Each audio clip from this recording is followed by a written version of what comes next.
கர்த்தருடைய பரிசுத்த நாமத்திற்கு நன்றி செலுத்தி, வாலிபர்களின் மத்தியில் 33 ஆண்டுகளுக்கு முன்பாக ஜப்பான் நாட்டின் தலைநகரான டோக்கியோவில் இந்தியாவின் கொடியை ஏற்றி ஜனகணமனகதி பாடின ஒரு வீரனை நிறுத்தியிருக்கார் என் ஆண்டவர். ஒரு வெற்றி வாகை சூடிய வீரன். ஆனா பரிசுத்த வேதாகமம் வெளிப்படுத்தின சுவிசேஷம் 3வது அதிகாரம் 21வது வசனம் என்ன சொல்லுகிறது? நல்லா வாசிங்க. ஒருத்தர், நான் ஜெயம் கொண்டு என் பிதாவினுடைய சிங்காசனத்திலே அவரோடு கூட உட்கார்ந்தது போல ஜெயம் கொள்ளுகிறவன் எவனோ அவனும் என்னுடைய சிங்காசனத்தில் என்னோடு கூட உட்காரும்படிக்கு அருள் செய்வேன் என்று உங்களையும் என்னையும் படைத்த ஆண்டவர் இயேசு கிறிஸ்து சொல்லுகிறார். தலை வணங்கி ஜெபிப்போம். வானத்திற்கும் பூமிக்கும் ஆண்டவராய் எங்கள் பரலோக பிதாவே, பரலோகத்திலும் பூலோகத்திலும் உள்ள முழு குடும்பத்திற்கும் நாமக்காரராகிய கர்த்தராகிய இயேசு கிறிஸ்துவின் பிதாவாகிய தேவனுக்கு முன்பாக ஆண்டவரே, இந்த மத்தியான வேளையிலே எங்களை தாழ்த்துகிறோம் ராஜா. இந்த வாலிப பிள்ளைகளுக்கு ஆண்டவரே, நீர் என்னுடைய வாயின் மூலமாக பேச வேண்டும் என்று ஜெபிக்கிறேன். அன்று சாமுவேல் பிள்ளை ஆண்டான் உம்மை நோக்கி சொல்லும் பொழுது ஆண்டவரே, கர்த்தாவே பேசும், அடியேன் கேட்கிறேன் என்று சொன்னபடி ஆண்டவரே, இந்த பிள்ளைகளுக்கு கேட்டுக்கொண்டிருக்கிற ஒவ்வொருவருக்கும் எனக்கும் நீர் பேச வேண்டும் என்று ஜெபிக்கிறேன். ஜெயம் கொள்ளுவதற்கு சத்திய வேதம் என்ன சொல்லுகிறது என்று ஒவ்வொரு வசனத்தையும் நீர் எங்களுக்கு கொடுத்து ஆண்டவரே, அந்த வசனம் எங்களுடைய இருதயத்தில் எழுதப்பட்டு சங்கீதக்காரன் சொன்னபடி ஆண்டவரே, நான் பாவத்தில் விழாதபடி உம்முடைய வசனத்தை என் இருதயத்தில் இருத்தி வைத்தேன் என்று சொன்னபடி ஆண்டவரே, நாங்கள் ஒவ்வொருவரும் உம்முடைய வசனத்தை எங்களுடைய இருதயத்தில் இருத்தி வைத்து அதன்படி நடந்து ஜெயம் கொண்டு மேலானவைகளையே நாடுங்கள். கர்த்தராகிய இயேசு கிறிஸ்து பிதாவுடைய சிங்காசனத்தில் வீற்றிருக்கிற சிங்காசனத்தை எங்களுக்கு கொடுக்க போகிறபடியால் நன்றி செலுத்துகிறோம். நாங்கள் இந்த உலகில் வெற்றியோடு ஓடி ஜெயம் எடுக்க எங்களுக்கு கிருபை தர வேண்டும் என்று மீட்பெரும் இரட்சகருமாய் இயேசு கிறிஸ்து மூலம் ஜெபிக்கிறோம் எங்கள் பரமபிதாவே, ஆமென். ஒரு சாம்பியன் வந்திருக்கேன் உங்களுக்கு முன்னாடி. 800 மீட்டர் ஓட்டத்தில் தங்கப்பதக்கத்தை வென்றவன். 1978, 79, 80, 81 4 ஆண்டுகளும் இந்திய தேசத்தில் முதன்மையாக வந்த ஆளுனா. 1981வது வருஷம் ஜப்பான் நாட்டின் தலைநகரான டோக்கியோவில் ஜூலை மாதம் 7ஆம் தேதி மதியம் இந்த நேரத்திற்கு தங்கப்பதக்கத்தை வென்று வெற்றி மேடையில் நின்ற ஆளுனா. இந்திய நாட்டின் கொடியை ஏற்றின ஆளுனா. ஆனா அதற்காக உலக பிரகாரமான ஓடி ஜெயிச்ச அந்த தங்கப்பதக்கத்திற்கு எவ்வளவு பிரயாசப்பட்டிருப்பேன், எவ்வளவெல்லாம் எக்ஸசைஸ் பண்ணியிருப்பேன். கிட்டத்தட்ட 10 ஆண்டுகள் இந்த 2 கால்களும் காலையில் எழுந்திருச்சா 22 கிலோமீட்டர் ஓடும், சாயங்காலமும் 22 கிலோமீட்டர் ஓடின கால்கள் இது. வெற்றி வாகை சூடுவதற்கு எவ்வளவோ எக்ஸசைஸ் பண்ணியிருக்கோம். பைபிளில் என்ன சொல்லியிருக்கு? 1 கொரிந்தியர் 9வது அதிகாரம் 24, 25, 26, 27வது வசனத்தை வாசித்தீர்கள் என்றால், பந்தய சாலைகள் நிறைய பேர் ஓடுவார்கள், ஒருவனுக்குத்தான் தங்கப்பதக்கம், அப்படிதானே? பெற்றுக்கொள்ளத்தக்கதாக ஓட வேண்டும், இந்த உடம்பை அடக்கி ஆள வேண்டும், அப்படிதானே சொல்லப்பட்டிருக்கிறது. எல்லா காரியங்களிலும் இச்சை அடக்கத்தோடு இருக்க வேண்டும் என்று சொல்லப்பட்டிருக்கிறது. பவுல் அப்போஸ்தலன் தீமோத்தேயுக்கு 1 தீமோத்தேயு 2:5 என்ன சொல்லுகிறார் என்றால், எல்லா விதமான சட்டதிட்டங்களுக்கும் கீழ்ப்படிய வேண்டும் என்று சொல்லுகிறார், அப்படிதானே? ஆனா நீதிமொழிகளில் என்ன சொல்லியிருக்கு? குதிரை யுத்த நாளுக்கு என்று ஆயத்தம் பண்ணப்படும், ஜெயமோ கர்த்தராகிய இயேசு கிறிஸ்துவினால் வரும். அப்படிதானே? ஆனா இந்த ஜெயம் கொடுக்கிற இயேசு கிறிஸ்து எப்படி ஜெயம் கொடுப்பார், எப்படியெல்லாம் நம்ம பிராக்டிஸ் பண்ண வேண்டும் என்று உலக பிரகாரமா ஓடி ஜெயிக்கிறதுக்கு பிராக்டிஸ் பண்ண. ஸ்போர்ட்ஸ் அப்படின்னு சொன்னா, what is the first letter in sports? What is the last letter in sports? கடைசியும் முதலும் கடைசியும் எஸ். அப்படிதானே? மேக்ஸில் சென்டம் வாங்குறதுக்கு என்ன செய்வோம்? எல்லா ஃபார்முலாவும் கரெக்டாக தெரியணும்ல? அப்படிதானே? ஃபிசிக்ஸில் சென்டம் வாங்குறதுக்கு என்ன? எல்லா டெரிவேஷனும் கரெக்டாக போடணும்ல? கெமிஸ்ட்ரியில் சென்டம் வாங்குறதுக்கு என்ன? எல்லா ஈக்குவேஷனும் கரெக்டாக பேலன்ஸ் பண்ண வேண்டும் என்றல்லவா? அக்கௌண்டன்சியில் சென்டம் வாங்கணும் என்ன? புக் கீப்பிங் ஒழுங்காக தெரியணும் அல்லவா? காமர்ஸில் சென்டம் வாங்கணும்னா என்ன? பிஸ்னஸ் மேக்ஸ் தெரியணுமா அல்லவா?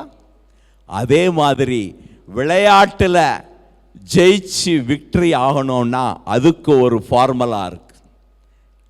அதே இதுதான் கிறிஸ்தவ வாழ்க்கையையும் நீங்க ஓடி ஜெயம் எடுக்கிறவர்களுக்கும் ஒரு ஃபார்முலா. இந்த ஸ்போர்ட்ஸில் ஜெயிக்கிறதுக்கு என்ன ஃபார்முலா என்று நான் ஒரு பயிற்றுனர், பெரிய வீரன், அட் தி சேம் டைம் ஒரு பயிர், எத்தனையோ ஸ்போர்ட்ஸ் பீப்புளை இந்தியா ரெப்ரசன்ட் பண்ண வச்சு உலக அரங்கில் பதக்கங்களை பெற வைத்தவன் நான். இந்த ஆண்டு ஸ்போர்ட்ஸ் கோட்டாவில் தமிழ்நாட்டில் 3 மெடிக்கல் காலேஜ் சீட்டு உண்டு. அதில் ஃபஸ்ட் பிளேஸ், ஃபஸ்ட் ரேங்க் வாங்கி மெட்ராஸ் மெடிக்கல் காலேஜில் அட்மிஷன் வாங்கின ஒரு அத்லெட்டு அது என்னுடைய ட்ரெயினி தான்.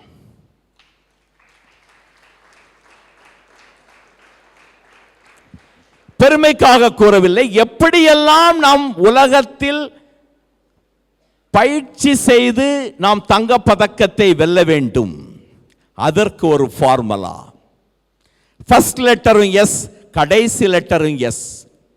there is a formula that is called, எழுதிக் கொள்ளுங்கள், உங்களுடைய வாழ்க்கையில் ரொம்ப பிரயோஜனமாக இருக்கும். 7S ஃபார்முலா, 7 விதமான S. the first S stands for structure. நம்ம உடம்புல தான் அதை ஓடணும். நான் ஓடினா எனக்கு கோல்டு மெடல், அப்படிதானே? நீங்க ஓடினீங்கன்னா உங்களுக்கு gold medal. The first S stands for structure. The second S stands for strength. இந்த உடம்புல ஸ்ட்ரென்த்தை டெவலப் பண்ணாதான் ஸ்போர்ட்ஸ்ல ஜெயிக்கலாம். The third S stands for stamina. இந்த உடம்புல ஸ்டாமினாவை டெவலப் பண்ணா ஸ்போர்ட்ஸ்ல ஜெயிச்சிடலாம். The fourth S stands for speed. இந்த உடம்புல ஸ்பீடை டெவலப் பண்ணா ஸ்போர்ட்ஸ்ல ஜெயிச்சிடலாம். The fifth S stands for suppleness. இந்த உடம்புல வளையிற தன்மையை டெவலப் பண்ணா ஸ்போர்ட்ஸ்ல ஜெயிச்சிடலாம். The sixth S stands for skill. புத்திசாலித்தனமா ஸ்கில்லோட டெக்னிக்கா ஓடனா ஸ்போர்ட்ஸ்ல ஜெயிச்சிடலாம். The seventh S stands for self. கரெக்டா அனலைஸ் பண்ணி ரைட்டா டிசிஷன் எடுத்தா ஸ்போர்ட்ஸ்ல ஜெயிச்சிடலாம். 7S formula: structure, strength, stamina, speed, suppleness, skill and self. புரிஞ்சிருச்சா? 7 விதமான எஸ். இந்த 7 விதமான எஸ்ஸையும் என் உடம்புல நான் செஞ்சதுனால ஏசியாவில் போய் கோல்டு மெடல் வின் பண்ணிட்டேன். இந்தியாவில் உள்ள 125 கோடி பேரும் இந்த எக்ஸசைஸை செஞ்சீங்கன்னா நிச்சயமா ஜெயிச்சிடலாம், கோல்டு மெடல் வின் பண்ணிடலாம். ஆனா பரிசுத்த வேதம் என்ன சொல்லுகிறது? உங்களையும் என்னையும் படைத்த என் ஆண்டவர் இயேசு கிறிஸ்து என்ன சொல்லுகிறார்? ஜெயங்கொள்ளுகிறவன் எவனோ அவனை நான் பிதாவினுடைய வலது பாசத்தில், பிதாவினுடைய சிங்காசனத்தில் இருக்கிற இடத்துல வைப்பேன் அப்படின்னு சொல்லியிருக்கார். எல்லாருக்கும் அங்கே தானே போகணும்? அதானே நம்ம எய்மே, நம்ம டார்கெட்டே அதானே. ஆனால் அந்த டார்கெட்ல இருந்து ஃபெயில் ஆன போனதுனால தான் ஆண்டவர் இயேசு கிறிஸ்து இந்த உலகத்தில் வந்தார். இயேசு கிறிஸ்து உங்களையும் என்னையும் மீட்டுக்கொள்ள இந்த உலகத்தில் வந்து மீட்டு கொண்டார். ஆனா இந்த 7 விதமான எஸ் எப்படி அதை ஒவ்வொன்றா சத்திய வேதத்திலிருந்து பார்த்து விடுவோமா? இந்த உடம்புல இருந்து தான் நம்ம ஸ்போர்ட்ஸ் பண்ணணும். நம்பர் 1 ஸ்ட்ரக்சர் ரொம்ப அழகாக சொல்லுகிறது. நான் எப்படி ஸ்போர்ட்ஸுக்கு வந்தேன் அப்படின்னு உங்கள்கிட்ட சொன்னால் ரொம்ப நல்லாயிருக்கும். அப்போ நீங்கள் நல்லா புரிஞ்சுப்பீங்க எப்படி நான் ஸ்போர்ட்ஸுக்கு செலக்ட் ஆனப்போ வந்தேன் அப்படின்னு சொல்லிட்டு. 11th ஸ்டாண்டர்ட் படிக்கிற வரைக்கும் நான் தான் மேக்ஸில் சென்டம் எடுத்த ஆள். நான் தான் எங்கள் ஸ்கூலில் கிளாஸ் ஃபஸ்ட்டு, ஸ்கூல்லையும் ஃபஸ்ட்டு நான். ஓகே, ஆனால் ஸ்போர்ட்ஸ் தெரியாது எனக்கு. எங்கள் அப்பா அம்மா என்ன பண்ணாங்கன்னா, நீ இன்ஜினியர் ஆகணும் அப்பா. First rank student. நான் படிக்கும் பொழுது ப்ரீ யூனிவர்சிட்டி கிளாஸ். இன்ஜினியர் ஆக போகிறேன். மேக்ஸ் ஃபிசிக்ஸ் கெமிஸ்ட்ரியில் கொண்டு போய் சேர்த்துட்டாங்க என்னைய. ரைட், ஃபர்ஸ்ட் வீக் கிளாஸ் நடக்குது. Monday class over. Tuesday afternoon 2:15 to 4:15 எனக்கு கெமிஸ்ட்ரி லேப். அன்னைக்கு 4:30 5:30 வரைக்கும் கம்பல்சரி ஃபிசிக்கல் எஜுகேஷன், ஸ்போர்ட்ஸ். எங்கள் பேட்சில் 32 பேர் கெமிஸ்ட்ரி அட்டன் பண்ணுவான், 32 பேர் ஃபிசிக்ஸ் அட்டன் பண்ணுவான். அந்த பேட்ச் அங்கே இருக்கும். டியூஸ்டேயும் தேர்ஸ்டேயும் மாற்றி மாற்றி ப்ராக்டிக்கல் வந்துக்கிட்டு இருக்கும். First day practical. இப்போ எல்லாம் 10th ஸ்டாண்டர்ட்லேயே ப்ராக்டிக்கல் வந்துருச்சு. அப்போ ப்ரீ யூனிவர்சிட்டி கிளாஸ் போனால் தான் ப்ராக்டிக்கலே பண்ண முடியும். ஸ்கூல்லலாம் ப்ராக்டிக்கல் பண்ண முடியாது. நன்றாக கவனிக்க வேண்டும் எப்படி நான் ஸ்போர்ட்ஸுக்கு வந்தேன் அப்படின்னு. இதை சொன்னால் தான் உங்களுக்கு அது புரியும். இந்த கெமிஸ்ட்ரி வாத்தியார் இப்போவும் உங்கள் பள்ளிக்கூடத்தில் எப்படின்னு தெரியல, உங்கள் காலேஜில் எப்படின்னு தெரியல. அவர் வாட்டுக்கு ஓவர் டைம் எடுத்துக்கிட்டே இருக்கார். இங்கே காலேஜில் பிரின்ஸிபலாக இருந்தவங்களாம் இங்கே இருக்காங்க. 2:15 4:15 வரைக்கும் எடுக்க வேண்டிய class lecturer. He took the class up to 4:30. ஆனால் 4:30க்கு கிரவுண்டில் இருக்கணும். நாங்கள் அங்கேருந்து நாங்கள் 32 பேரும் ஜாலியாக டான்ஸ் ஆடிட்டு வரோம். இப்போ எப்படி ட்ராமாலாம் நடந்துச்சு அந்த மாதிரி ட்ராமாலாம் உண்டு. அங்கே 4:45க்கு வர்றோம் கிளாஸ்க்கு. 4:45க்கு யூனிஃபார்ம் சேஞ்ச் பண்ணிவிட்டு ஃபிசிக்கல் டைரக்டருக்கு முன்னாடி நிற்கிறோம். அவர் எவ்வளோ திமிர் இருந்தால் லேட்டாக வருவீங்க அப்படின்னு கேட்டார். நாங்கள் இப்படி ஜாலியாக நிற்கிறோம். 32 பேர், 32 பேரையும் பனிஷ் பண்ணார். 2 ஃபுட்பால் ஃபீல்டை சுற்றி ஓட வேண்டும் என்று பனிஷ் பண்ணார். நான் அங்கேருந்து ஒரு கிராமத்துக்கு போகணும். மழை வர்ற மாதிரி இருக்கு. ஐ ஆஸ்க்ட் ஹிம், சார் ஓடிட்டு போயிடலாமா அப்படின்னு. நான் அப்படி ஆளு. அவர் கோபத்தில் ஓகே அப்படின்னார். ஸோ 32 பேருக்கு punishment race. 4 race around 2 football field. Race start ஆயிடுச்சு. ரேஸ் முடிஞ்சு போச்சு. I came first. Physical director என்னை கூப்பிட்டார். What's your name? ராஜன். என்ன குரூப் நீ? MPC maths physics chemistry. நாங்களாம் இன்ஜினியர் ஆக போகிறோம். இங்கே வா, நாளையிலேருந்து டெய்லி நீ ஃபிசிக்கல் எஜுகேஷன் கிளாஸுக்கு டெய்லி அட்டன் பண்ணணும். ஆடா ஆண்டவர், என்னையா அது பனிஷ்மெண்ட்டு கொடுத்து ஃபஸ்ட்டு வந்ததுக்கு இது ஒரு பனிஷ்மெண்ட்டா? ஏன் இதை சொல்கிறேன் அப்படின்னா, I have been selected as an athlete. எப்படி ஸ்போர்ட்ஸ்க்கு வந்தேன்? ஸ்போர்ட்ஸே தெரியாத ஆள், ஃபர்ஸ்ட் ரேங்க் ஸ்டூடெண்ட், மேத்தமெட்டிக்ஸில் சென்டம் எடுத்த மாணவன், இன்ஜினியர் ஆக போகிற மாணவன், ஸ்போர்ட்ஸுக்கு செலக்ட் பண்ணப்படுகிறேன். அதற்கு பிறகு 800 மீட்டர் ஓட்டத்துக்கு என்று பிரித்தெடுக்கப்படுகிறேன். 9.5-10 ஆண்டுகள் இதற்காக ட்ரெயின் பண்ணி டோக்கியோவில் போய் கோல்டு அடிச்சிட்டேன்.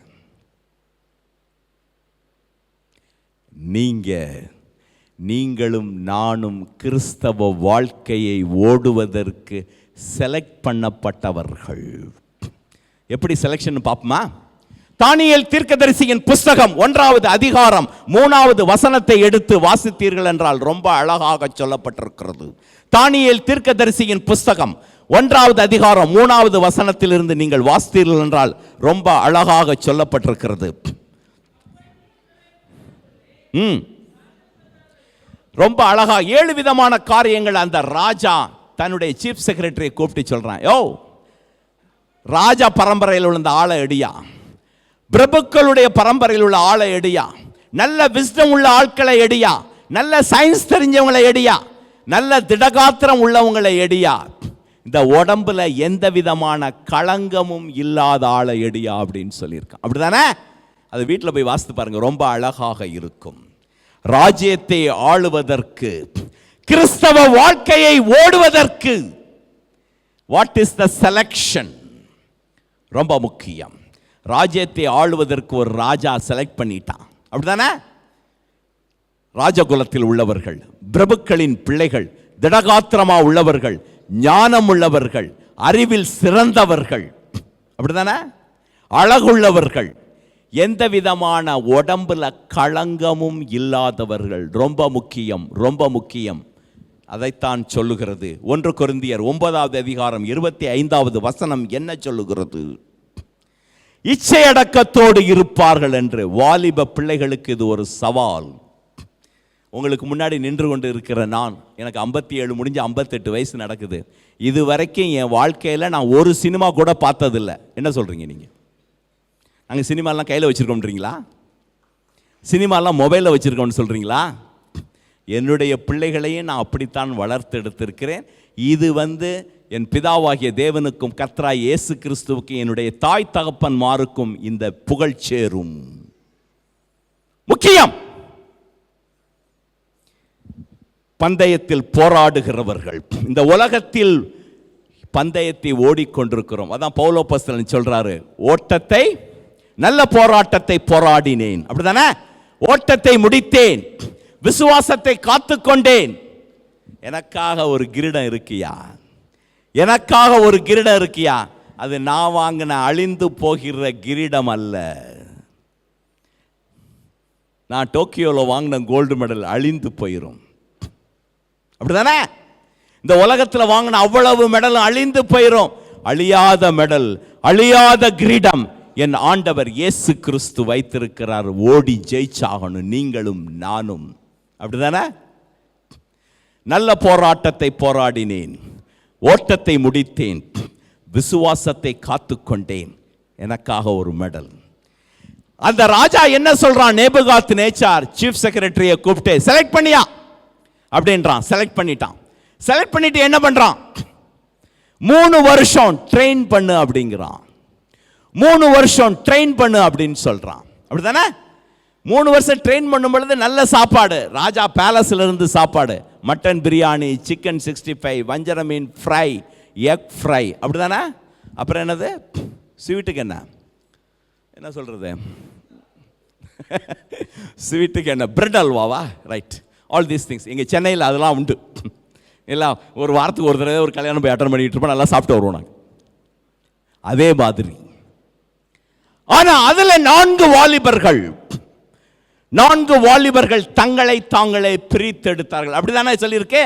4 வாலிபர்கள், சாத்ராக், மேஷாக், ஆபேத்நேகோ, 4 வாலிபர்கள் போய் அந்த இன்சார்ஜில் போய் சொல்லிட்டாங்க, யோ அந்த சாப்பாட்டில் எங்களை தீட்டுப்படுத்தக்கூடாது, எங்களுக்கு வேற சாப்பாடு போடியா, அப்படிதானே?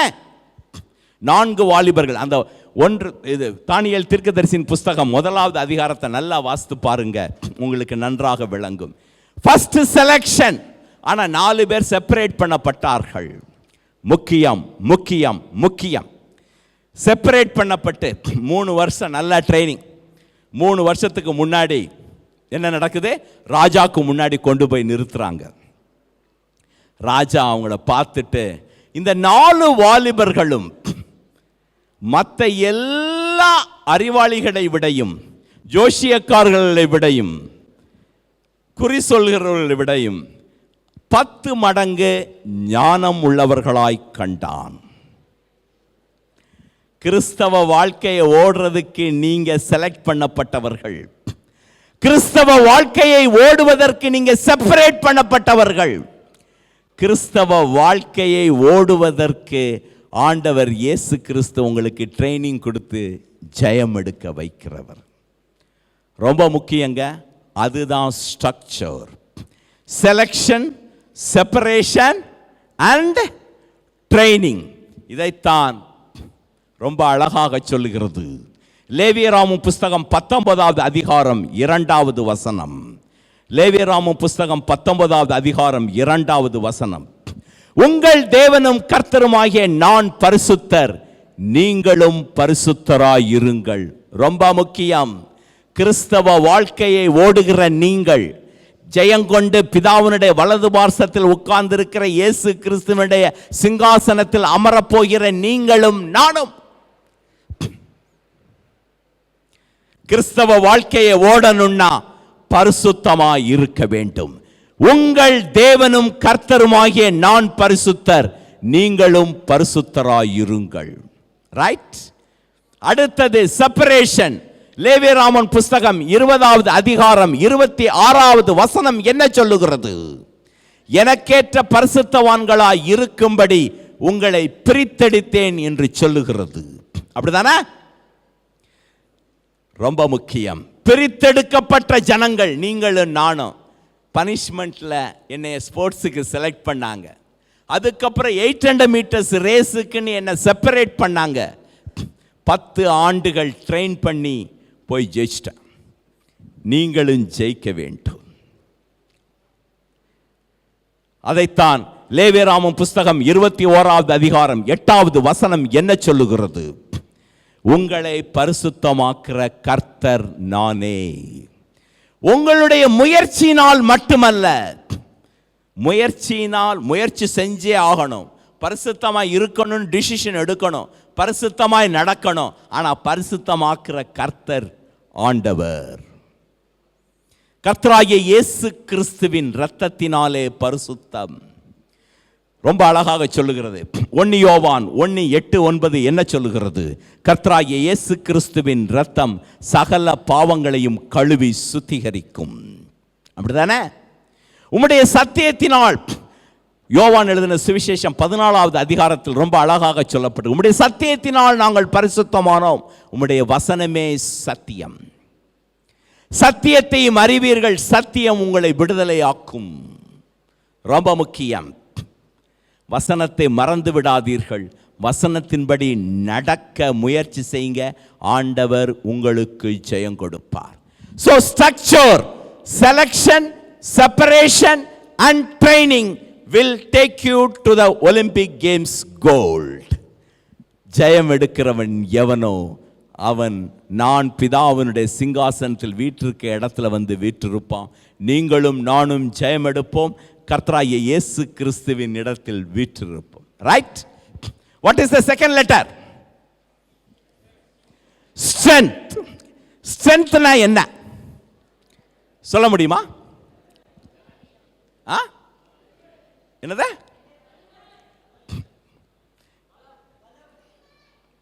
Who will give the correct definition? Okay, நானே சொல்லிடுறேன். நல்லா எழுதிக்கிங்க, நல்லா காதை திறந்து கொண்டு கவனிக்க வேண்டும். ஸ்ட்ரென்த்துக்கு டெஃபினிஷன் என்னன்னா, the ability to overcome the resistance is called strength. ability to overcome the resistance. இது அப்படி தள்ளணும் அப்படின்னு சொன்னா தள்ளணும். I have a strength to push this podium. I have a strength to push somebody. அப்படிதானே? I have a strength to lift the weight. அப்படிதானே? ஸ்ட்ரென்த்ங்கிறது the ability to overcome the resistance. ஸ்போர்ட்ஸ்ல 3 விதமான ஸ்ட்ரென்த். அதை சொல்லிடுறேன், அதை எக்ஸ்பிளைன் பண்றதுக்கு எனக்கு time இல்லை. The number 1, the maximum strength. Number 2, the explosive strength. Number 3, the strength endurance. Maximum strength, explosive strength, strength endurance. அந்த மூணையும் பார்த்துருவோம் கிறிஸ்தவ வாழ்க்கையில எப்படி அப்படின்னு சொல்லிட்டு. நம்பர் 1, மேக்ஸிமம் ஸ்ட்ரென்த் என்ன? the ability to overcome the maximum resistance. ஸ்போர்ட்ஸ்ல மேக்ஸிமம் ரெசிஸ்டன்ஸை ஓவர் கம் பண்ணாதான் ஸ்போர்ட்ஸ்ல ஜெயிக்கலாம். நம்மளுடைய வாழ்க்கையிலையும் அதே மாதிரி தான். சில சமயத்தில் அப்படியே சோர்ந்து போயிடுவோம். இந்த உலகமே நமக்கு எகென்ஸ்டா நிற்கும். அப்படித்தானே? ஸ்கூல்ல போனா வாத்தியார் எகென்ஸ்டா நிற்பார், வீட்டுக்கு போனா அப்பா அம்மா கூட எகென்ஸ்டா நிற்பாங்க, சில சமயத்தில் ஃப்ரெண்ட்ஸ் நிற்பாங்க, வேலை ஸ்தலங்களை எகென்ஸ்டா இருப்பாங்க. அப்படிதானே? எப்படி ஓவர் கம் பண்றது? வாஸ்து பாருங்க. சத்திய வேதம் கிறிஸ்தவ வாழ்க்கையை ஓடுவதற்கு இந்த ஸ்ட்ரென்த்துக்கு ரொம்ப அழகாக சொல்லப்பட்டிருக்கிறது. 1 சாமுவேலின் புஸ்தகம் 17வது அதிகாரம் 45வது வசனம். 1 சாமுவேலின் புஸ்தகம் 17வது அதிகாரம் 45வது வசனத்தை நீங்க பார்த்தீங்க அப்படின்னு சொன்னா, அதுக்கு முன்னாடி நீங்க நல்லா வாசித்திருப்பீங்க. ஒரு கோலியாத் பெலிஸ்தேர்களுக்கு ரெப்ரசன்டேட்டிவா முன்னாடி நிற்கிறான். இங்க இஸ்ரவேல் ஜனங்கள் நிற்கிறாங்க. இந்த பக்கம் சவுல் ராஜா இந்த பக்கம் இருக்கார். அந்த கோலியாத்தை பார்த்த உடனே சவுல் ராஜாக்கு காலுக்கெல்லாம் ஆடுது. அப்படிதானே? வாசி பார்த்துருக்கீங்களா இல்லையா? The ability to overcome the maximum resistance இல்லை இவங்களுக்கு. அப்ப ஆடு மேய்ச்சிக்கிட்டு இருந்த அந்த யாரு? தாவீது அங்க வந்து நிற்கிறான். அவன் ராஜாட்ட போய் பர்மிஷன் கேட்டுட்டு போயிட்டு நிற்கிறான். அப்ப என்ன சொல்றான்? 1 சாமுவேல் 17:45 என்ன சொல்லுகிறது? நானோ நீ நிந்தித்த இஸ்ரவேலின் இராணுவங்களின் தேவனாகிய சேனைகளின் கர்த்தருடைய நாமத்தில் வர்றேன். சூப்பரா இருக்கா? You want to have that maximum resistance. இந்த வசனத்தை அவ்வளவு பேரும் மனப்பாடம் பண்ணி வச்சுக்கணும். இந்த வசனத்தை அவ்வளவு பேரும் you have to exercise. If you want to have ஸ்ட்ரென்த்தே இல்ல, ஐயோ சோர்ந்து போயிட்டனே அப்படி நான் சொல்றீங்க. பலமே இல்லையே சோர்ந்து போயிட்டனே அப்படி நான் சொல்றீங்க. ஒண்ணுமே செய்ய முடியலையே. மனப்பாடம் பண்ணி இதை அறிக்கை பண்ணுங்க. இஸ்ரவேலின் இராணுவங்களின் தேவனாகிய சேனைகளின் கர்த்தருடைய நாமமே நாமம். ரைட்? மனப்பாடம் பண்ணியே ஆக வேண்டும். ஐயோ எனக்கு ஒன்றுமே இல்லை, அம்மா ஜெபம் பண்ணி விடுங்க, அக்கா ஜெபம் பண்ணி விடுங்க, அத்தை ஜெபம் பண்ணி விடுங்க, மாமா ஜெபம் பண்ணி விடுங்க, பிரதர் ஜெபம் பண்ணி விடுங்க, எப்படி நான் பண்ணிட்டு இருக்கீங்க? You have the strength. 1 Samuel 17:45 your maximum strength. இஸ்ரவேலின் இராணுவங்களின் தேவனாகிய சேனைகளின் கர்த்தருடைய நாமம், that is your maximum strength. என்ன ஆச்சு? அவுட். 6 முழம் உள்ள ஆளு, படைவீரன், ரெகுலரா ட்ரெயின் பண்ணப்பட்டவன், ஒரே கல்லுனால ஒரு ஆடை மேய்த்தி கொண்டிருக்கிறால் அவுட். உங்களுக்கு ஸ்ட்ரென்த் இல்லையா? This is the strength. Right? Number 2, explosive strength. Explosive strength அப்படின்னா எங்க ஸ்போர்ட்ஸ்ல என்ன சொல்லுவோம் அப்படின்னா, the ability to overcome the resistance in minimum possible time. அப்படின்னா fraction of a second. fraction of a second you should have the strength. அதை execute பண்ணி ஆகணும். எப்படி எக்ஸிக்யூட் பண்றது? we used to jump, we used to hop. அதுதான் explosive strength. எப்படின்னு பார்ப்போமா கிறிஸ்தவ வாழ்க்கையில? அப்போஸ்தலர் நடபடிகளின் புஸ்தகம் 3வது அதிகாரம். அப்போஸ்தலர் நடபடிகளின் புஸ்தகம் 3வது அதிகாரம் 6வது வசனம் என்ன சொல்லுகிறது? அப்பொழுது பேதுரு, வெள்ளியும் பொன்னும் என்னிடத்தில் இல்லை, என்னிடத்தில் உள்ளதை உன்னிடத்தில் தருகிறேன், நசரேயனாகிய இயேசு கிறிஸ்துவின் நாமத்தில் எழுந்து நட. ஜம்ப். Can you imagine? குதித்து எழுந்து நடந்து, ஒரு சப்பானி குதிச்சு எழுந்து நடந்து போவானா? எக்ஸ்ப்ளோசிவ் ஸ்ட்ரென்த் இஸ் நசரேயனாகிய இயேசு கிறிஸ்துவின் நாமம். You want to run the Christian race, you need the strength. You need the maximum strength. இஸ்ரவேலின் இராணுவங்களின் தேவனாகிய சேனைகளின் கர்த்தருடைய நாமம். You need the explosive strength. நசரேயனாகிய இயேசு கிறிஸ்துவின் நாமம். ஆமென். முக்கியம். எங்கேயாவது சப்பானி குதிச்சு போவான்னு பார்த்துருக்கீங்களா? The explosive strength is the name of our Lord and Savior Jesus Christ. The explosive strength is name, the Lord and Savior Jesus Christ name. ரொம்ப முக்கியம். அடுத்தது நம்பர் 3, இந்த ஸ்ட்ரென்த்ல என்ன சொன்ன? Strength endurance.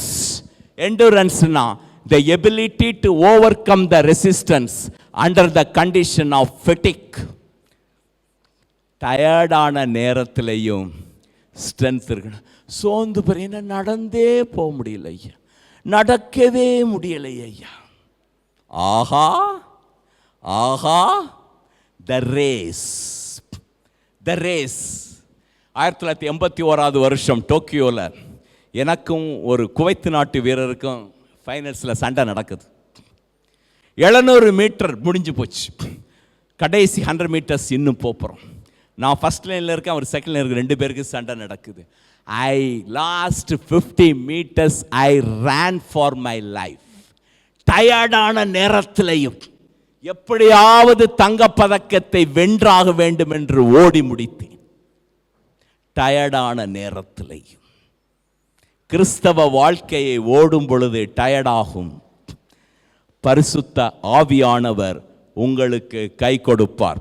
அப்போஸ்தலர் நடபடிகளின் புஸ்தகம் 16வது அதிகாரம் 8, 9, 10, 11. அப்போஸ்தலர் நடபடிகளின் புஸ்தகம் 16வது அதிகாரம் 8வது வசனத்திலிருந்து நீங்க வாசித்து பார்த்தீங்கன்னா, பரிசுத்த ஆவியானவர் உங்களிடத்தில் வரும் பொழுது பாவத்தை குறித்தும் நீதியை குறித்தும் நியாய தீர்ப்பை குறித்தும் கண்டித்து உணர்த்துவார்.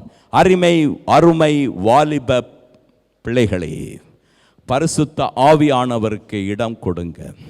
அவர் உங்களுடைய வாழ்க்கையில பாவத்தை குறித்தும் நீதியை குறித்தும் நியாய தீர்ப்பை குறித்தும் கண்டித்து உணர்த்தி உங்களை வழிநடத்த வேண்டும். முக்கியம் முக்கியம் முக்கியம். இதைத்தான் பவுல் அப்போஸ்தலன் ரொம்ப அழகாக சொல்லுகிறார்.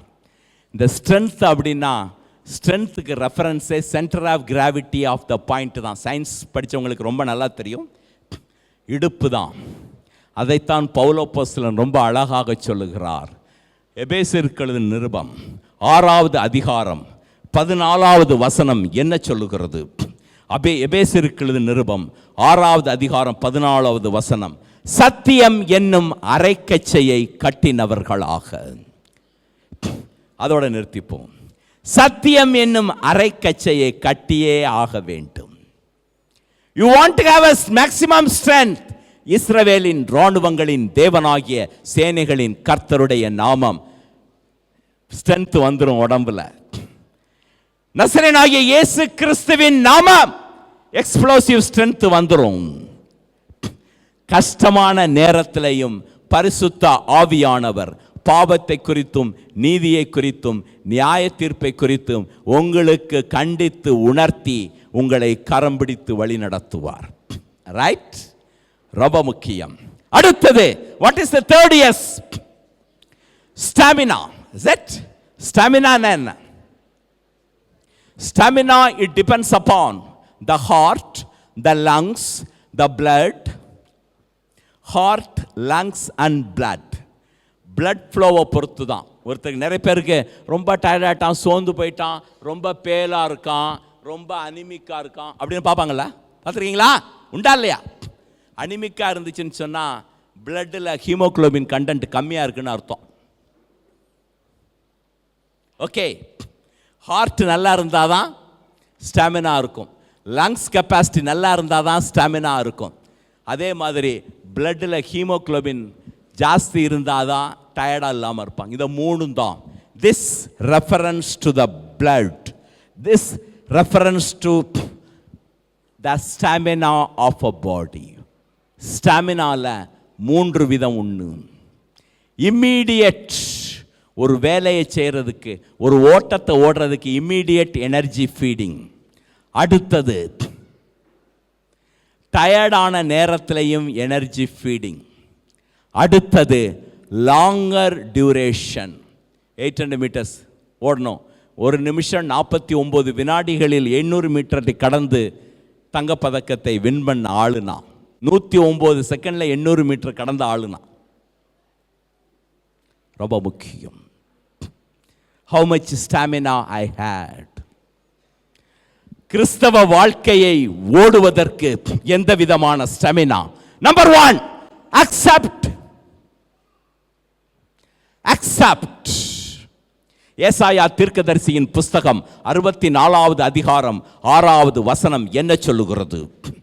ஏசாயா தீர்க்கதரிசியின் புஸ்தகம் 64:6. நாங்கள் அனைவரும்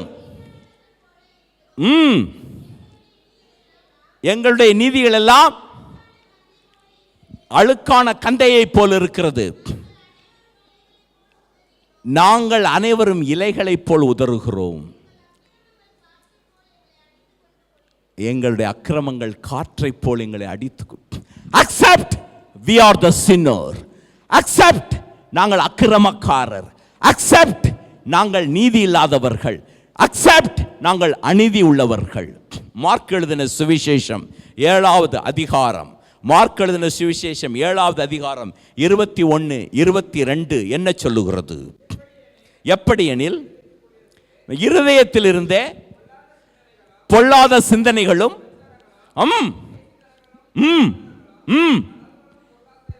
எல்லா இந்த அசுத்தமும் இருதயத்திலிருந்து வருது.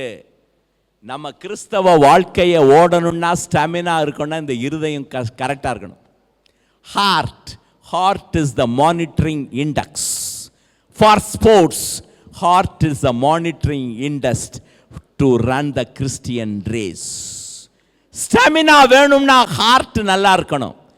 நார்மலாக ஒரு மனுஷனுக்கு பல்ஸ் ரேட் எவ்வளவு சொல்லுங்க? 72. ஸ்போர்ட்ஸ் பீப்புளுக்குலாம் எவ்வளோ இருக்கும்? சொல்லுங்க. ஸ்போர்ட்ஸ் பீப்புளுக்கு எவ்வளோ இருக்கும்? எதை கேள்விப்பட்டது இல்லையா? I am the Asian champion in the year 1981. That time I had a pulse rate of 46. அவ்வளவு ஸ்டாமினா உள்ள ஆளுனா. 5 times Wimbledon champion John Borg had the pulse rate of 38. 5 times Wimbledon tennis champion Boris Becker had the pulse rate of 38. Marathon ரன்னர்ஸ்க்கெல்லாம் உண்டு. கிறிஸ்தவ வாழ்க்கையை ஓடணும்னா உன் heart pulse rate ஒழுங்கா இருக்கணும். Right? இருதயத்தில் சுத்தமுள்ளவர்கள் பாக்கியவான்கள், அவர்கள் பரலோக ராஜ்யத்தை தரிசிப்பார்கள். இருதயத்திலிருந்து புறப்படுறதாம் பாவம். அது பாவம்னு அறிக்கையிட்டு இயேசு கிறிஸ்துவின் இரத்தத்தினால் தினந்தோறும் கழுவப்பட்டவர்களாய் இருக்க வேண்டும். நம்மளுடைய நீதி அல்ல, சுய நீதி ஆண்டவருக்கு முன்னாடி அழுக்கும் குப்பையுமா இருக்கிறது. முக்கியம் accept. Second, you have to believe. அப்போஸ்தலர் 16:31 என்ன சொல்லுகிறது? அப்போஸ்தலர் 16:31 என்ன சொல்லுகிறது? அதற்கு அவர்கள், கர்த்தராகிய இயேசு கிறிஸ்துவை விசுவாசி, அப்பொழுது நீயும் உன் வீட்டாரும் ரட்சிக்கப்படுவீர்கள். பிலீவ், கர்த்தராகிய இயேசு கிறிஸ்துவே ஆண்டவர். பிலீவ், கர்த்தராகிய இயேசு கிறிஸ்துவின் சத்தியம் என்னை விடுதலையாக்கும். பிலீவ், கர்த்தராகிய இயேசு கிறிஸ்துவின் ரத்தம் என்னை கழுவி சுத்திகரிக்கும். பிலீவ், கர்த்தராகிய இயேசு கிறிஸ்துவே பிதாவாகிய தேவனுடைய ஒரே பேரான குமாரன், அவரை விசுவாசிக்கிறவனுக்கு ஆக்கினை தீர்ப்பில்லை. Believe, believe, accept you are the sinner. Believe Jesus Christ will set you free. முக்கியம். நம்பர் 3, ஸ்டாமினால 3வது, லாங்கர் டியூரேஷன். மராத்தான் ரேஸ் ஒண்ணும். Confuse your self. Confuse your self. 1 பேதுரு 3:21. 1 பேதுரு. ரோமர் 10:9 என்ன சொல்லுகிறது? ரோமர் 10:9 என்ன சொல்லுகிறது? ரோமர் 10:9 என்ன சொல்லுங்க? வாசிங்க. கர்த்தராகிய இயேசுவே, நீ உன் வாயினாலே அறிக்கையிட்டு தேவன் அவரை மரித்தோரிலிருந்து எழுப்பினார் என்று உன் இருதயத்தில் விசுவாசித்தால், ஆமென், ஆமென். நம்மளுடைய நீதி எல்லாம் நீதி இல்லையா? இருதயத்திலிருந்து புறப்படுறதாம் பாவம். புரியுதா? அடுத்தது பிலீவ். இயேசு கிறிஸ்துவின் ரத்தமும் கர்த்தராகிய இயேசு கிறிஸ்துவின் நாமமும் கர்த்தராகிய இயேசு கிறிஸ்துவின் சத்தியமும் உன்னை கழுவி சுத்திகரிக்கும். கன்ஃபஸ், இயேசு கிறிஸ்துவே ஆண்டவர், அவருடைய சத்தியத்தினாலும் இரத்தத்தினாலும் விடுதலை, அவரே ஜீவ மார்க்கம் நமக்கு. நானே வழியும் சத்தியமும் ஜீவனுமாய் இருக்கிறேன் என்று சொல்லிவிட்டார். ரைட். அடுத்தது, what is the fourth S? Speed. ஸ்பீடா ஓடினா தான். What is the definition in speed? சொல்ல முடியுமா? யார் யார் சயின்ஸ் படிச்சிருக்கா? இவ்வளவு பேர்ல என்ன 1000 பேர் இருக்கீங்க, ஒரு ஸ்பீடுக்கு டெஃபினேஷன் சொல்ல தெரியாதா? சொல்லுங்க. ஸ்பீடுனா தமிழ்ல வேகம். சரி, okay, I don't want waste my time. The rate of change of displacement is called speed. The rate of change of displacement, இங்க இருந்து இங்க போறது, 100 மீட்டர் ஸ்டார்டிங் பாயிண்ட்ல இருந்து ஃபினிஷிங் பாயிண்ட்டுக்கு போறது ஸ்பீட். ஸ்பீடு ஓடுறதுக்கு, சரி இதுக்கு முன்னாடி இதை சொல்லிடுறேன். நீதி, அது தான் பவுல் அப்போஸ்தலன் 6வது அதிகாரம், எபேசியருக்கு 6வது அதிகாரம் 14-15 சொல்றாரு, நீதி என்னும் மார்க்கவசத்தை தரித்து கொள்ள வேண்டும் என்று. சத்தியம் என்னும் அரைக்கச்சையை கட்டினா ஸ்ட்ரென்த் வந்துடும். நீதி என்னும் மார்க்கவசத்தை தரித்து கொண்டால் உங்களுக்கு ஸ்டாமினா வந்துடும். அடுத்தது ஸ்பீட். ஸ்பீடுக்கு என்ன செய்யறது சொல்லுங்க? ஸ்பீடா ஓடணும்னா ஸ்போர்ட்ஸ்ல அந்த ஆணி வச்ச ஷூ போட்டுப்பாங்க. ஓகே, அந்த ஷூவை போட்டு ஓடினாதான் ரொம்ப வேகமாக ஓட முடியும். என்னுடைய வாழ்க்கையில் என்ன நடந்துச்சுன்னு உங்களுக்கு சொன்னா இதை சொல்லாமல் போகக்கூடாது. 1981 வருஷம் போயாச்சு, டோக்கியோவுக்கு போயாச்சு. அப்போ இந்தியாவில் இந்த சிந்தட்டிக் சர்ஃபேஸ்லாம் கிடையாது. மண்ணில் ஓடி குவாலிஃபைங் மார்க் பண்ணி டோக்கியோவுக்கு போய் சேர்ந்துட்டேன். இங்கே உள்ள பஞ்சாப் மாநிலத்தில் உள்ள ஒரு செருப்பு தைக்கிறவன் அந்த ஷூவை வாங்கிக்கிட்டு அதை நல்லா கிரைண்ட் பண்ணிவிட்டு ஸ்மாலர் நெயில்ஸ் போட்டு தான் ஓடணும். அதை எடுத்துக்கிட்டு நான் டோக்கியோவுக்கு போயிட்டேன். எல்லோரும் கவனமாக கேட்க வேண்டும். முதல் நாள் ஒரு கிரவுண்டில் போய் ப்ராக்டிஸ் பண்ணோம், 2வது நாள் இன்னொரு கிரவுண்டில் ப்ராக்டிஸ் பண்ணோம், 3வது நாள் அந்த ஸ்டேடியத்துக்கு போயிட்டோம். போயிட்டு வார்மிங் அப்லாம் பண்ணிவிட்டு அந்த ஷூவை காலில் மாட்டுறேன். அந்த ஸ்டேடியம் ஆஃபீஸர் ஒரு ஸ்மால் பேட்ரி ஆப்ரேட்டட் காரில் எனக்கு முன்னாடி காரை நிறுத்தி என் கையை பிடிச்சிக்கிட்டார். This shoe is not allowed in this surface. ஆண்டவரே, நான் என்ன செய்வேன்? எவ்வளவு வருஷம் பிராக்டிஸ் பண்ணி இந்தியாவில் 4 வருஷம் ஃபஸ்ட்டு குவாலிஃபை மார்க் ஓடி டெல்லியிலேருந்து பிளேன் ஏறி பேங்காக் ஹாங்காங் டோக்கியோவில் இறங்கி இங்கே ஓடி ஜெயிக்கிறதுக்கு வந்தவனு பார்த்து இந்த ஷூவை போட்டு ஓடக்கூடாதுன்னு சொன்னால் எப்படி இருக்கும் உங்களுக்கு? அழுதுட்டேனா. அந்த மேனேஜர் அண்ட் கோச் அவர்கிட்ட போய் சொன்னேன், சார் என்ன சார் இந்த ஷூவை போட்டு ஓடக்கூடாதமே, நான் என்ன சார் செய்வேன்? நீங்கள் பாக்கெட் எக்ஸ்பென்ஸ் கொடுத்துருக்கீங்க $110 அமெரிக்கன், அதை வச்சு நான் ஒரு ஷூ வாங்கி அதை போட்டு ஓடி எப்படியாவது நான் தங்கப்பதக்கத்தோடு தான் என் நாட்டுக்கு திரும்ப போகிறேன் அப்படின்னு சொன்னேன். அவர் என் மேலே தோள் மேலே கை போட்டு, கவலைப்படாது, இன்னும் 2-3 மணி நேரம் பொறுத்துரு, இந்திய நாட்டினுடைய நம்ம கண்டிஜென்ட்டுக்கு ஃப்ரீயாக கிட்டு கொடுக்க போகிறோம் அப்படின்னார். ரைட்டுன்னு அன்றைக்கி ப்ராக்டிஸ் பண்ணல, போயாச்சு, ஹோட்டலுக்கு போயாச்சு. ஹோட்டலுக்கு போயிட்டு அங்கே போய் சாப்பிட்டுட்டு போனவுடனே அவர் எனக்கு ஃபோன் பண்ணுறார், வா கம் டு மை ரூம் அப்படின்னார். அங்கே போனவுடனே எனக்கு கிட்லாம் கொடுத்தாங்க. அந்த ஷூவை கரெக்டாக என் காலுக்கு சைஸ்லாம் போட்டு வாங்கிட்டு வந்துட்டேன். அடுத்த நாள் ப்ராக்டிஸ் பண்ணேன், அதுக்கு அடுத்த நாள் ப்ராக்டிஸ் பண்ணேன். ஹீட்ஸ், செமிஃபைனல், ஃபைனல் ஓடி ஜெயிச்சாச்சு. விக்டரி ஸ்டாண்டில் நிற்கிறேன். ஃபஸ்ட் பிளேஸில், செகண்ட் பிளேஸில் ஒரு குவைத் நாட்டு வீரர், தேர்ட் பிளேஸில் ஒரு ஜப்பான் நாட்டு வீரர் நிற்கிறோம். இந்தியாவின் கொடி ஏற்றியாச்சு, ஜனமனது பாடியாச்சு. 60,000 பேரும் எந்திரிச்சு நின்று அட்டென்ஷனில் வந்து எப்படி இருக்கும்? சூப்பராக இருக்கும்ல? முடிச்சுட்டு அந்த டிப்ளமோடையும் அந்த மெடலோடையும் கீழே இறங்கி வரேன். ஒரு ஜப்பான் நாட்டுக்காரர் என்கிட்ட கை கொடுத்து, தேங்க்யூ வெரி மச், கங்க்ராச்சுலேஷன் அப்படின்னார். இது என்ன அது? கங்க்ராச்சுலேஷன் சொன்னால் அர்த்தம் இருக்கு. தேங்க்யூன்னு எவனா சொல்லுவானா? Again he said, thank you very much, congratulations. I asked him, what for thanks? நீங்கள் கேட்டிருப்பீங்களா இந்த கேள்வியை? அவர் சொன்னார், எங்கள் நாட்டு ஷூவை போட்டு நீங்க ஓடி ஜெயிச்சதுனால உங்களுக்கு தேங்க்ஸ். எங்க நாட்டு ஷூவை போட்டு நீங்க ஓடினதுனால உங்களுக்கு தேங்க்ஸ். அப்படியே ஸ்டன் ஆகி போட்டு நின்ன. Can you come to my showroom tomorrow அப்படின்னார். மறுபடியும் அப்படியே நின்னேன். You please come to my showroom. I asked him where. நீங்கள் எந்த ஹோட்டலில் தங்கியிருக்கீங்க? என்னுடைய hotel டாய்ச்சி intercontinental hotel.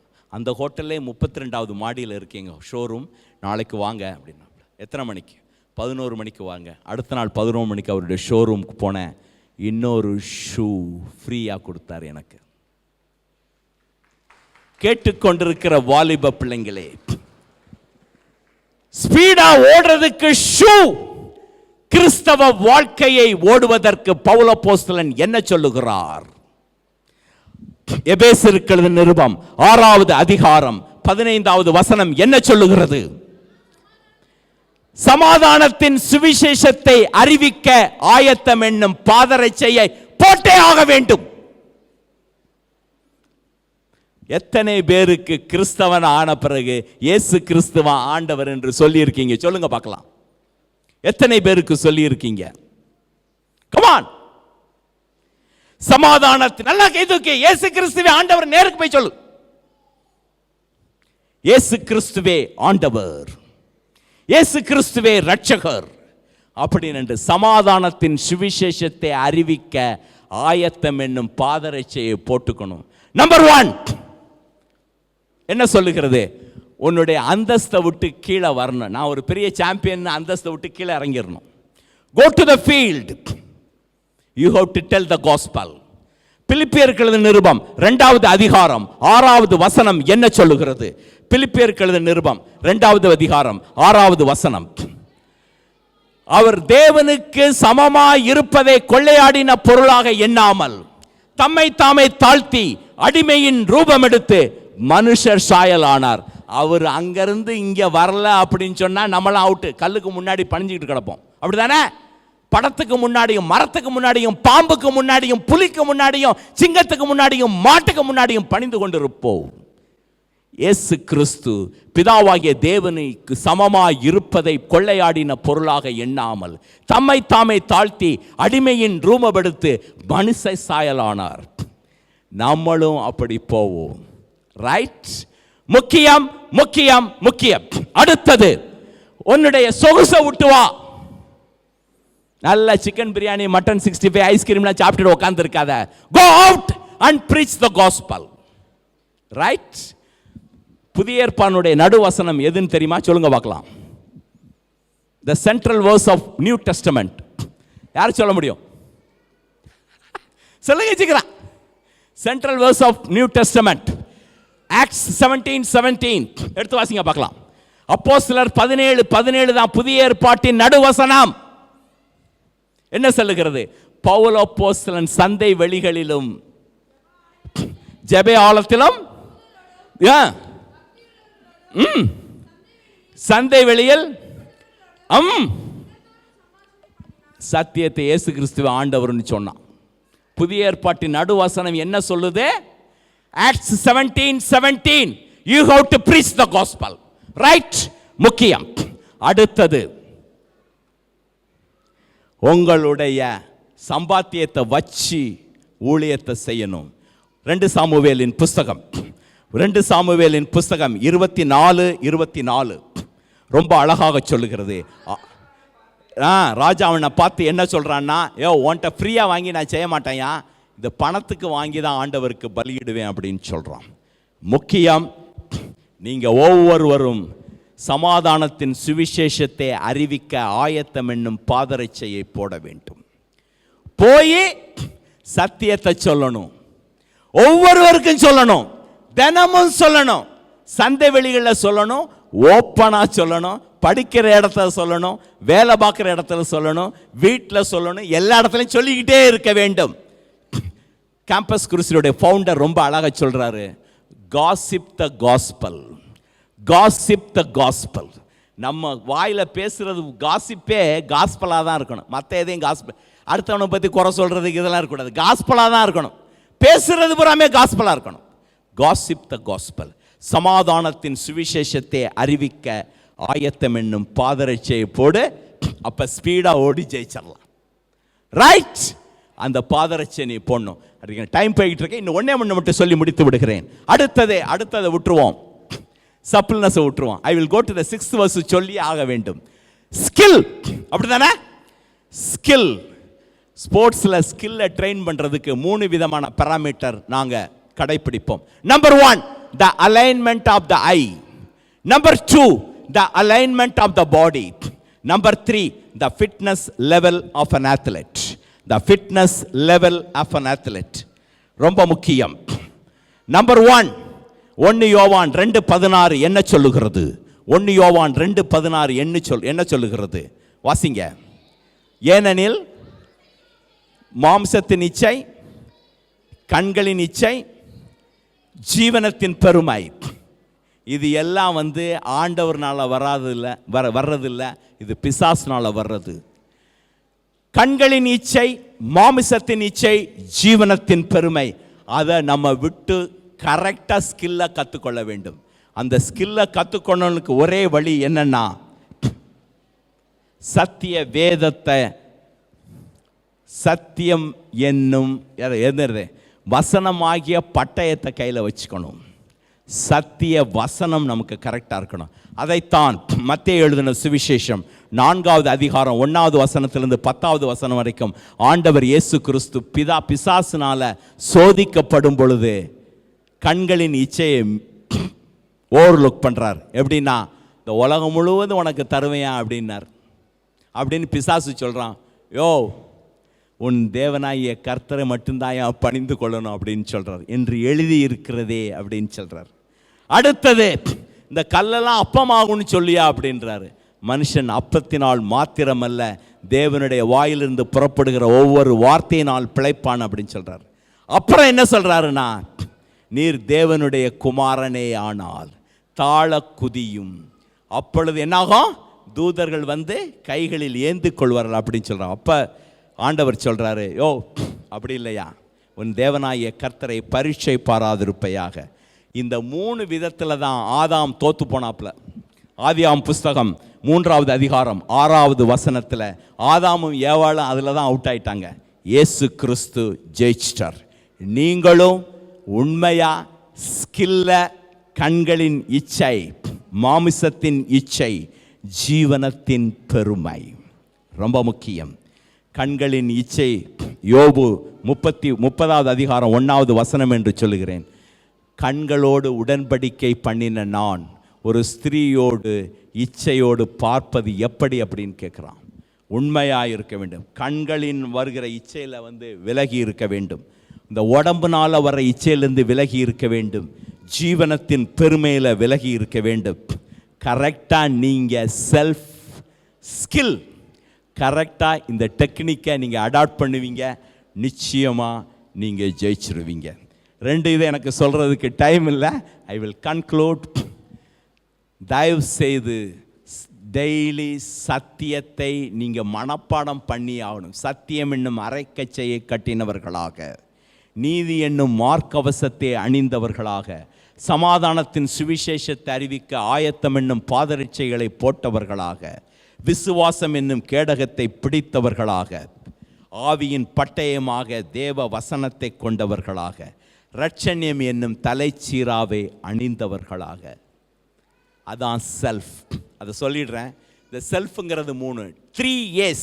Number 1, analyse everything. 1 தெசலோனிக்கர் புஸ்தகம் 5வது அதிகாரம் 19வது 20வது வசனம் என்று நினைக்கிறேன். Analyse everything, accept the right thing, avoid wrong and doubtful thing. Analyze everything, accept the right thing, avoid wrong and doubtful thing. இப்படி நீங்க டிசிஷன் எடுத்து ரேஸ் ஓடுனீங்க அப்படின்னு சொன்னா நிச்சயமா கோல்டு மெடல் உங்களுக்கு தான். அந்த கோல்டு மெடல் அழிவில்லாத ஜீவ கிரீடம். கர்த்தர் ரொம்ப அழகா சொல்றாரு, ஜெயங்கொண்டு அங்க உட்கார்ந்துருக்கையா, நீங்களும் ஜெயங்கொண்டு வாங்கயா. ஜெயம் கொடுக்கிறவர் இயேசு கிறிஸ்து. கர்த்தருக்கு பயந்து நடந்து, கர்த்தருக்கு கீழ்ப்பணிந்து நடந்து, பிசாசானவனுக்கு எதிர்த்து நின்னீங்கன்னா ஜெயம் எடுப்பீர்கள். கண்களை மூடி ஜெபிப்போம். வானத்திற்கும் பூமிக்கும் ஆண்டவராய் எங்கள் பரலோக பிதாவே, பரலோகத்திலும் பூலோகத்திலும் உள்ள முழு குடும்பத்திற்கும் நாமக்காரராகிய கர்த்தராகிய இயேசு கிறிஸ்துவின் பிதாவாகிய தேவனுக்கு முன்பாக இந்த நேரத்திலே ஆண்டவரே எங்கள் ஒவ்வொருவரையும் உம்மிடத்திலே கொடுக்கிறோம். கர்த்தாவே, ஆண்டவரே நீர் எங்களோடு பேசுனீங்கப்பா. ஆண்டவரே நீங்கள் எங்களோடு பேசுனீங்க. உம்முடைய வசனம் கூறுகிறது, விரும்புகிறனாலும் அல்ல ஓடுகிறனாலும் அல்ல இரக்கம் செய்கிற தேவனாலே ஆகும் என்று. நடுகிறனாலும் அல்ல நீர் பாய்ச்சுகிறனாலும் அல்ல விளைய செய்கிற தேவனாலே ஆகும் என்று. ஆண்டவரே அப்பா, உம்முடைய வசனத்தினால் எங்களை நிரப்புங்க. சத்தியம் என்னும் அரைக்கச்சையை கட்டினவர்களால் இந்த உலகத்தில் ஓட எங்களுக்கு கிருபை தாருங்க. நீதி என்னும் மார்க்கவசத்தை அணிந்தவர்களாக ஓட எங்களுக்கு கிருபை தாருங்க ராஜா. சமாதானத்தின் சுவிசேஷத்தை அறிவிக்க ஆயத்தம் என்னும் பாதரட்சையை போட்டு அதன்படி ஓட எங்களுக்கு கிருபை தாருங்க ராஜா. ஆண்டவரே உமக்கு நன்றி செலுத்துகிற ராஜா. விசுவாசம் என்னும் கேடகத்தை பிடித்து நாங்கள் ஓட எங்களுக்கு கிருபை தர வேண்டும் என்று ஜெபிக்கிறேன். ஆண்டவரே, ஆவியின் பட்டயமாய் உம்முடைய வசனத்தை பிடித்து ஆண்டவரே உம்முடைய வசனத்தின்படி நடக்க எங்களுக்கு கிருபை தர வேண்டும் என்று ஜெபிக்கிறேன். ஆண்டவரே, analyse everything, accept the right thing, avoid wrong and doubtful thing. நீதி என்னும் தலைச்சிராவை, இரட்சணியம் என்னும் தலைச்சிராவை நாங்கள் அணிந்து ஆண்டவரே இந்த உலகத்தில் ஓடி வெற்றி வாகை சூடி ஆண்டவரே நல்ல போராட்டத்தை போராடினேன், ஓட்டத்தை முடித்தேன், விசுவாசத்தை காத்து கொண்டேன் என்று பவுலப்போஸ்தலன் சொன்னபடி ஆண்டவரே இங்கு கூடியிருக்கிற ஒவ்வொரும் சொல்லத்தக்கதாக உடைய வாழ்க்கை வெற்றியாய் அமைய கிருபை தர வேண்டும் என்று ஜெபிக்கிறேன். சத்துரு அணுகாதபடி காத்து கொள்ளுங்க ராஜா. சத்தியத்தை குறித்து சாட்சி கொடுக்க வந்தேன், அதற்காகவே பிறந்தேன் என்று சொன்ன ஆண்டவர், நாங்கள் இந்த உலகத்தில் இயேசு கிறிஸ்துவே ஆண்டவர் என்று சொல்ல, இயேசு கிறிஸ்து வழி சத்தியம் ஜீவன் என்று சொல்லி உம்முடைய நாமத்தை பறைசாற்ற எங்கள் கிருபை தர வேண்டும் என்று ஜெபிக்கிறேன். ஒவ்வொருவரையும் அந்த கரங்களிலே கொடுக்கிறேன். இந்த வாலிப பிள்ளைகள் இந்த நாடு முழுவதும் சென்று ஆண்டவரே உம்முடைய நாமத்தை பறைசாற்றி ஆத்துமா ஆதாயம் பண்ணுறா மாற்ற வேண்டும் என்று ஜெபிக்கிறேன். ஒவ்வொரு ஆத்துமாவும் ஆண்டவரே, ஒவ்வொரு பிள்ளையும் ஆண்டவரே கால்களிலே சமாதானத்தின் சுவிசேஷத்தை அறிவிக்க ஆயத்தம் என்னும் பாதரட்சையை போட்டு இந்த இந்திய தேசத்துக்குள் செல்லட்டும் ஆண்டவரே. ஹல்லேலூயா, ஹல்லேலூயா. இந்த பிள்ளைகள் இந்த நாட்டை சுதந்திரித்துக் கொள்ளட்டும். உம்முடைய இரண்டாம் வருகையை எதிர்நோக்கி இருக்கிற நாங்கள், உம்முடைய இரண்டாம் வருகை எதிர்நோக்கின்றாங்க. இயேசு கிறிஸ்துவுக்காக உமக்காக இந்திய நாட்டை நாங்கள் புடமிட கிருபை தர வேண்டும் என்று ஜெபிக்கிறேன். உம்முடைய சமூகம் முன் செல்லட்டும், உம்முடைய சமூகம் முன் செல்லட்டும். எங்களுடைய சுவாசத்தை உம்முடைய கரத்தில் வைத்திருக்கிறவர், எங்களுடைய வழிகளுக்கெல்லாம் அதிபதியும் அதிகாரியுமானவர், இஸ்ரவேலை காக்கிறவர், முன்பாவும் பின்பாவும் வந்து இந்த பிள்ளைகளை காத்து வழிநடத்த வேண்டும் என்று ஜெபிக்கிறேன். பிள்ளைகளை ஆசீர்வதிங்க. உம்முடைய வசனத்திற்காக, உம்முடைய பிரசன்னத்திற்காக நன்றி செலுத்துகிறேன். உன்மேல் என் கண்ணை வைத்து உனக்கு ஆலோசனை சொல்லுவேன், உன்மேல் என் கண்ணை வைத்து உன்னை பிரஸ்தாபப்படுத்துவேன், உன்மேல் என் கண்ணை வைத்து உன்னை பிரகாசிப்பிக்க பண்ணுவேன். ஆண்டவரே, அன்று எல்லோரும் ஜெபிக்கும் பொழுது ஆண்டவரே பேதுருவை சிறைச்சாலையில் இருக்கும் பொழுது தூதன் தட்டி எழுப்பின அந்த தீர்க்க தரிசன வசனம் இங்கு கூடியிருக்கிற ஒவ்வொருவரையும் ஒவ்வொருடைய இருதயத்திலும் எழுதப்படுவதாக. அறையை கட்டிக்கொள், வஸ்திரத்தை போர்த்திக்கொள், பாதரட்சையை தொடுத்துக்கொள், என் பின்னே வா. அறை சத்தியம் என்னும் அரைக்கச்சையை கட்டு, வஸ்திரம் என்னும் நீதியின் கவசத்தை போட்டுக்கொள், சமாதானத்தின் சுவிசேஷத்தை அறிவிக்க ஆயத்தம் என்னும் பாதரட்சையை தொடுத்துக்கொள். அப்பொழுது போகும் பொழுது முதல் கதவு திறக்கும், இரண்டாவது கதவும் திறக்கும், வீதிக்கு பட்டணத்துக்கு போகிற மூன்றாவது இரும்பு கதவும் திறக்கும் உனக்கு. அருமை வாலிப பிள்ளைங்களே, கர்த்தர் சொல்லுகிறார், சத்தியம் என்னும் அரைக்கச்சையை கட்டிக்கொள், நீதி என்னும் மார்க்கவசத்தை போட்டுக்கொள், சமாதானத்தின் சுவிசேஷத்தை அறிவிக்க ஆயத்தம் என்னும் பாதரட்சையை தொடுத்துக்கொள். முதல் கதவு, இரண்டாவது கதவு, மூன்றாவது கதவும் திறந்து இந்திய நாட்டை சுதந்திரிக்க உனக்கு வழி கொடுக்கும். ஆண்டவரே, உமக்கு நன்றி செலுத்துகிறோம். உடைய பிரசன்னத்திற்காக நன்றி செலுத்துகிறோம். நீர் எங்களோடு பேசினபடியால் நன்றி செலுத்துகிறோம். வழி நடத்துங்க, எங்களை கரம் பிடித்து வழி நடத்துங்க, காத்துக்கொள்ளுங்க. மீட்பெரும் இரட்சகருமாய் இயேசு கிறிஸ்து மூலம் ஜெபிக்கிறோம் உங்கள் பரமபிதாவே. ஆமென், ஆமென். வீரர் யார் நம்மிலே? வடதேசம் செல்லும் வீரர் யார் நம்மிலே? பல தேசம் செல்லும் படி கூறினாரே. வடதேசம் செல்லும் வீரர் யார் நம்மிலே?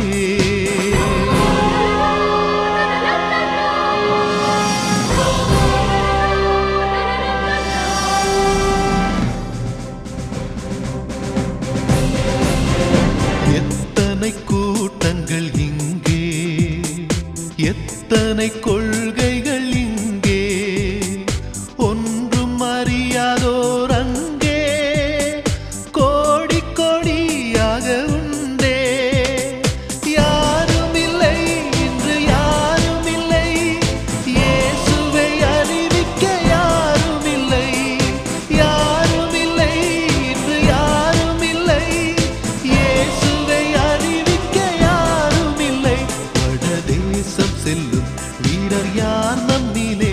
பல தேசம் செல்லும்